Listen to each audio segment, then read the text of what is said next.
विक्रमशिला विश्वविद्यालय प्राचीन भारत का एक विश्व प्रसिद्ध शिक्षा केंद्र।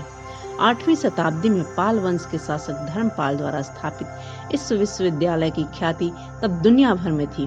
भागलपुर का वर्तमान अंतिचक गांव ही वह स्थान है जहां प्राचीन काल का विक्रमशिला विश्वविद्यालय संचालित होता था। विक्रमशिला विश्वविद्यालय में 160 विहार थे, जिसमें अनेक विशाल प्रकोष्ठ थे। शिक्षण की व्यवस्था 100 योग्य शिक्षकों के जिम्मे थी।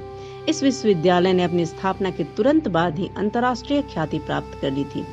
विक्रमशिला विश्वविद्यालय से शिक्षा प्राप्त विद्वानों की इतिहास में एक लंबी सूची है।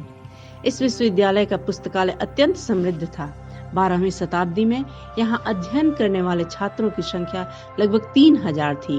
विश्वविद्यालय के कुलपति 6 भिक्षुओं की एक मंडल की सहायता से इसकी व्यवस्था एवं प्रबंधन का कार्य करते थे। कुलपति के अधीन 4 द्वार पंडितों की एक परिषद विश्वविद्यालय में प्रवेश के इच्छुक विद्यार्थियों की परीक्षा लेते थे। इस विश्वविद्यालय में व्याकरण, न्याय, दर्शन और तंत्र के अध्ययन की विशेष व्यवस्था थी। इसके अतिरिक्त यहाँ बौद्ध धर्म के सिद्धांतों की भी शिक्षा दी जाती थी। नालंदा विश्वविद्यालय के बाद यह बौद्ध दर्शन की शिक्षा का प्रमुख केंद्र था।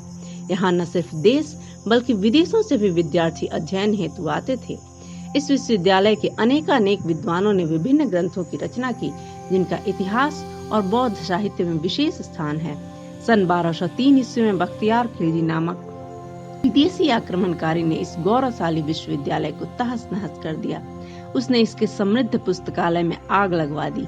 कहा जाता है कि पुस्तकालय की यह आग महीनों तक जलती रही थी।